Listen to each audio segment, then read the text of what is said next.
Bonjour bien-aimés, je suis encore heureux de me retrouver avec vous ce matin, samedi, pour ma capsule théologique. Je suis toujours content de partager la parole de Dieu avec vous. Aujourd'hui, je vais poursuivre avec les caractéristiques du vrai disciple. J'en ai donné 3 samedi dernier, je vais en donner 3 aujourd'hui.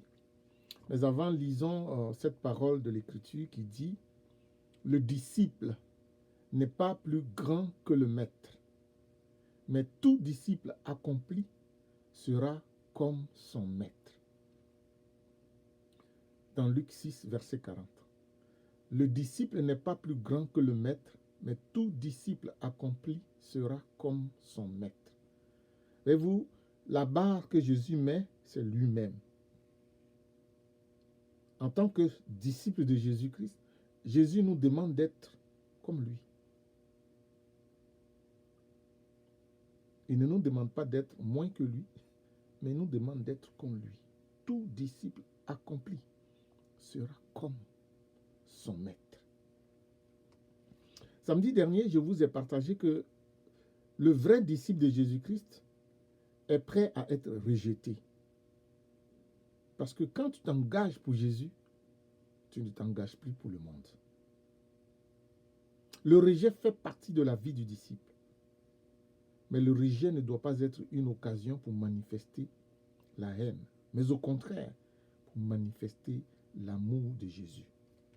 Parce que Christ lui-même a été rejeté. Tout disciple accompli sera comme son maître. Christ a été rejeté. Et au lieu de haïr, il était à la croix, rejeté à la croix, et il a dit, « Père, pardonne-leur, car ils ne savent pas ce qu'ils font. » Tout disciple, vrai disciple, doit aimer son prochain. C'est une conséquence directe. Je ne veux pas élaborer, vous pouvez écouter ma capsule du samedi dernier. Et tout disciple vrai de Jésus-Christ doit être humble.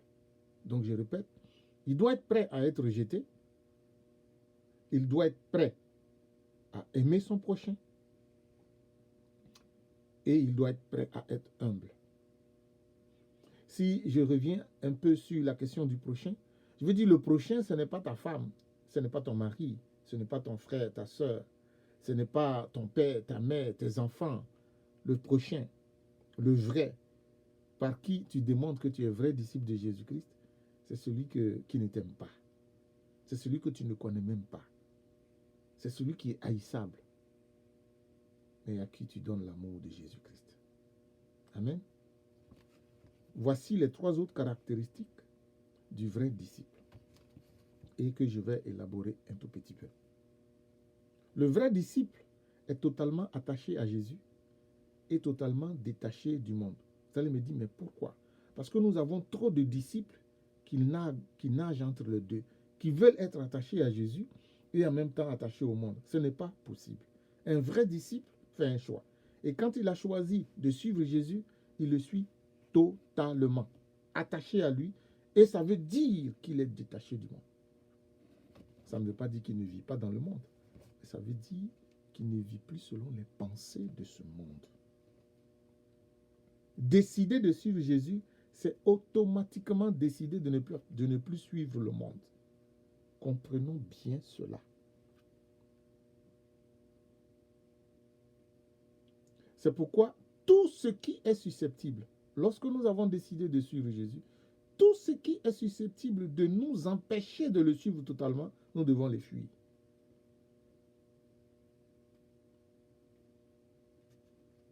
S'il y a quelque chose qui te retient, tu dois l'abandonner.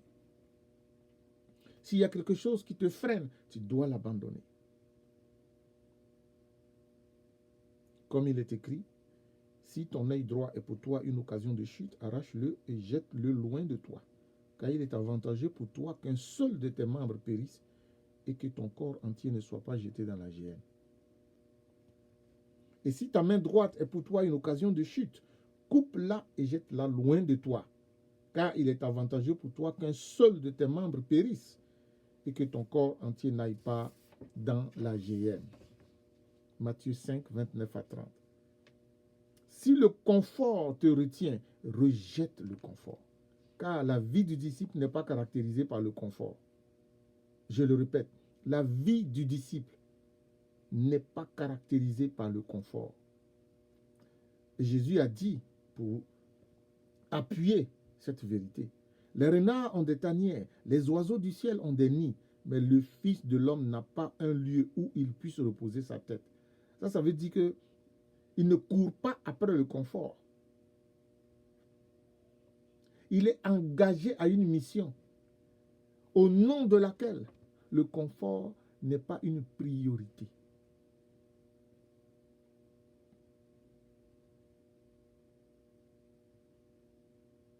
Le Fils de l'homme n'a pas un lieu où il puisse reposer sa tête. Quiconque veut suivre Jésus doit être prêt à accepter même l'idée qu'il peut manquer de confort. Si l'argent te retient, débarrasse-toi du trop qui t'empêche d'être totalement à Jésus. Si c'est la poursuite, la passion de l'argent, débarrasse-toi de cette poursuite et de cette passion. N'écoute surtout pas ces prophètes, ces pasteurs, ces docteurs qui prêchent la prospérité et qui te disent que la preuve de ton appartenance à Jésus, c'est la richesse et le confort. Ce sont des menteurs. Ce sont de véritables menteurs. Ils ne sont pas de Jésus-Christ.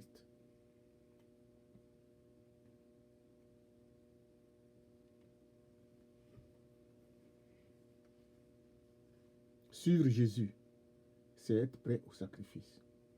Mourir pour Jésus-Christ. Et même ne pas vivre dans le confort. Souvent. Jésus a quitté son confort pour venir souffrir sur la terre pour nous. Le confort, ce n'est pas la mesure d'un vrai disciple. Non. Suivre Jésus, c'est même être prêt à haïr son père, sa mère, sa femme, ses enfants. Aimer Jésus plus que ces gens-là. C'est ça, être disciple de Jésus-Christ. Totalement attaché à Jésus et totalement détaché du monde et de tout ce qui vient avec.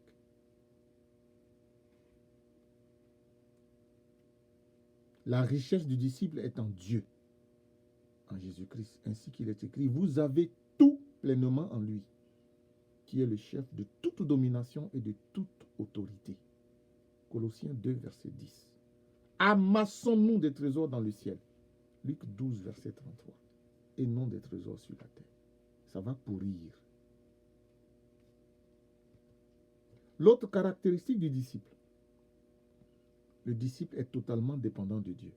S'il est totalement attaché à Dieu et totalement détaché du monde, la conséquence, c'est qu'il est totalement dépendant de Dieu. Tout à fait normal. C'est tout à fait normal. Si tu choisis de te détacher du monde, ça veut dire que tu ne veux plus dépendre du monde. Et si tu choisis de t'attacher à Jésus, ça veut dire que tu veux dépendre de Jésus. Vous savez, quand on fuit, on part d'un point A à un point B. Quand on fuit le monde pour aller à Jésus, on ne revient pas au monde, on reste à Jésus. Et si tu fuis le monde, ça veut dire que tu fuis ses passions, tu fuis ses exigences. Et si tu t'attaches à Jésus, ça veut dire que tu acceptes ses passions et ses exigences. Tu dois être totalement dépendant de Dieu. Tu ne comptes plus sur les richesses de ce monde, tu comptes sur celles de Dieu. Tu attends de Dieu ton pain. Tu attends de Dieu ton eau. Tu attends de Dieu tes habits. Tu attends de Dieu ton loyer. Bien-aimé, j'ai expérimenté toutes ces choses que je vous dis. J'ai attendu de Dieu l'argent pour payer mon loyer. Je n'en avais pas. Dieu a pourvu. J'ai attendu de Dieu beaucoup de choses. Je n'ai pas le temps pour vous en parler. Totalement dépendant de Dieu. Totalement détaché du monde.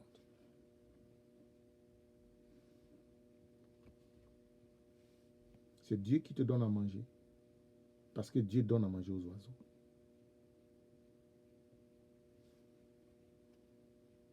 Le disciple qui a tout abandonné pour suivre Jésus n'écoute plus les fables, les pensées de ce monde, ne consulte plus les faux dieux pour son avenir et ses projets. Il écoute la parole de Dieu. Il vit dans la prière et cherche les conseils et la direction du Saint-Esprit. Le vrai disciple ne fait rien sans demander l'aval du Seigneur. C'est pour cela que Jésus a donné l'exemple quand il a dit, par sa vie, il dit, Jésus reprit donc la parole et leur dit, en vérité, je vous le dis, le Fils ne peut rien faire de lui-même. Le Fils ne peut rien faire de lui-même. Il ne fait que ce qu'il voit faire au Père. Et tout ce que le Père fait, le Fils aussi le fait pareillement. Voyez-vous la dépendance, jusqu'où elle va? Ça veut dire que si le Père ne fait rien, le Fils ne fait rien. Le mouvement du Fils dépend du mouvement du Père. Les actions du Fils dépendent des actions du Père. Le repos du Fils dépend du repos du Père. Il est totalement attaché et bouge avec le Père, s'arrête avec le Père, dort avec le Père. C'est ça, dépendre totalement de Dieu. Est-ce ça ta vie? Tout disciple accompli sera comme son maître. Qui est ton maître? Jésus ou quelqu'un d'autre? Alors, les trois caractéristiques que je partage ce matin, c'est un disciple vrai est totalement attaché à Jésus et totalement détaché du monde. Excusez-moi pour le lapsus. 2, il est totalement dépendant de Dieu. Et 3, il attend le retour de Jésus-Christ. Le vrai disciple attend le retour de Jésus-Christ. Il ne fait pas tout ça pour rien, mais il fait tout ça pour un but. Il a renoncé à tout pour suivre Jésus. Il est prêt à être rejeté, à aimer même ses ennemis, à être humble. Et je suis en train de reprendre toutes les caractéristiques, celles de samedi dernier et celles d'aujourd'hui. Donc je reprends. Il a renoncé à tout pour suivre Jésus. Il est prêt à être rejeté, la première caractéristique que j'ai partagée. Il est prêt à aimer même ses ennemis, la deuxième caractéristique. Il est prêt à être humble, la troisième caractéristique. À être totalement attaché à Jésus et détaché du monde, quatrième caractéristique. Il est prêt à être totalement dépendant de Jésus, puisqu'il est maintenant attaché à lui,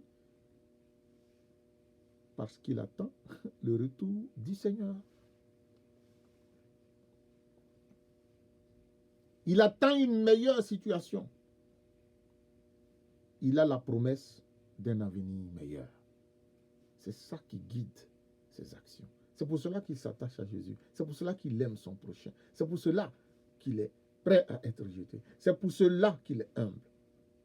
C'est pour cela qu'il est dépendant de Jésus. Parce que Jésus lui a promis qu'en vivant ainsi, il a un avenir meilleur. Et cet avenir lui est réservé à l'avènement du Seigneur. Donc il faut l'attendre. L'Épître aux Hébreux nous présente une grande nuée de témoins. D'eux, il est écrit, de ces témoins, tous ceux-là, à la fois desquels il a été rendu témoignage, n'ont pas obtenu ce qui leur était promis. Dieu ayant en vue quelque chose de meilleur pour nous, et bon, afin qu'ils ne parvinssent pas sans nous à la perfection. Hébreux 11, 39 à 40. Bien-aimé, dis Alléluia, dis gloire à Dieu, dis merci Seigneur, dis loué sois-tu ô Dieu, parce que tu n'as pas voulu que cette grande nuée de témoins parvinsse à la fin sans moi, sans nous. C'est de nous qu'il est question dans ce dernier verset, dans le verset 40. C'est de moi, c'est de toi, c'est de nous, c'est de tous ceux et de toutes celles qui croient au message du salut en Jésus-Christ et de tous ceux qui croiront. C'est d'eux qu'il est question. C'est pour eux que Dieu n'a pas voulu que les autres parvinssent à la perfection. Sans nous. En Jésus, nous sommes réunis avec eux pour l'éternité. Abraham, les Moïse, les Jacob, toutes ces personnes, les Noé, qui sont cités dans Hébreux 11. En Jésus, nous sommes réunis avec eux pour l'éternité. Ensemble, nous parviendrons à la perfection. Alléluia. C'est pourquoi le vrai disciple doit vivre dans l'attente du Seigneur. Il ne sait pas quand le Seigneur va venir, mais il sait avec assurance que le Seigneur va revenir. Il conforme donc sa vie avec vigilance aux normes de Jésus-Christ, afin d'être prêt à tout moment. Bien-aimé, je vais terminer en te posant cette question. As-tu en toi les caractéristiques du vrai disciple de Jésus? Si tu réponds oui, je dis Amen. Et je te dis, poursuis dignement ta course de vrai disciple dans l'attente du retour de ton Seigneur Jésus. Si tu réponds franchement non, je te dis, merci pour ta réponse. C'est intègre et c'est juste. Mais je t'invite à croire que ce monde va passer. Je t'invite à croire qu'un jour, les êtres humains, hommes et femmes, seront séparés en deux camps.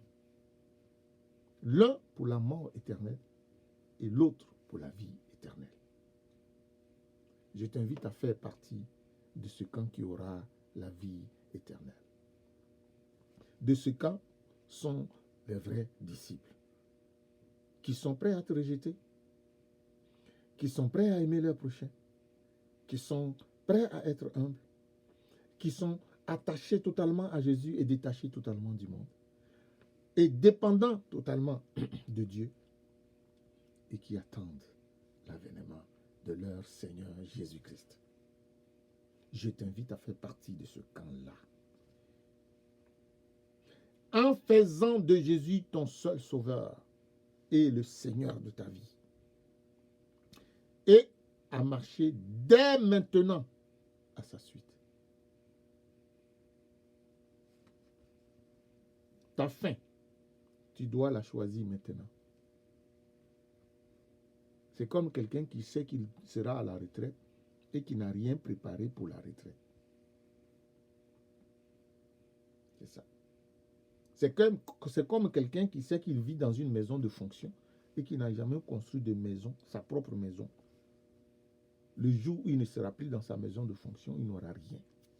Bien-aimé, ta fin, être dans le camp de la mort éternelle ou dans le camp de la vie éternelle, ça se bâtit maintenant. En tout cas, si tu ne choisis pas le camp de Jésus, l'autre camp là t'attend déjà. Mais Jésus, par sa mort et sa résurrection, t'offre la possibilité de changer de camp, de fuir ce monde et de venir à lui. Et de marcher selon ses critères à lui, afin d'entrer dans sa présence glorieuse et de vivre éternellement avec lui.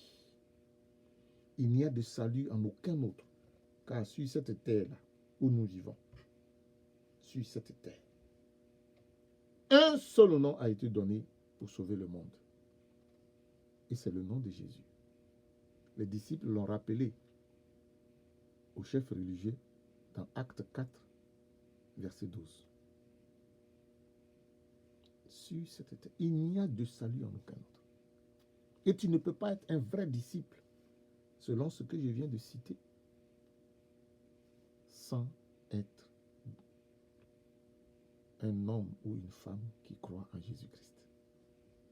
Soyez bénis. Retenez bien ces choses. Marchons dans la vérité, car ce monde est mauvais. Les vices que nous voyons nous interpellent et nous parlent et nous disent que la fin est proche. Soyons de vrais disciples. Marchons comme notre maître. Et rappelons-nous que le disciple n'est pas plus grand que son maître. Tout disciple accompli sera comme son maître. Sois comme ton maître, Jésus-Christ. Et s'il ne l'est pas, viens et fais de lui ton maître. Parce que ton avenir en dépend. Que Dieu vous bénisse en Jésus-Christ. Amen.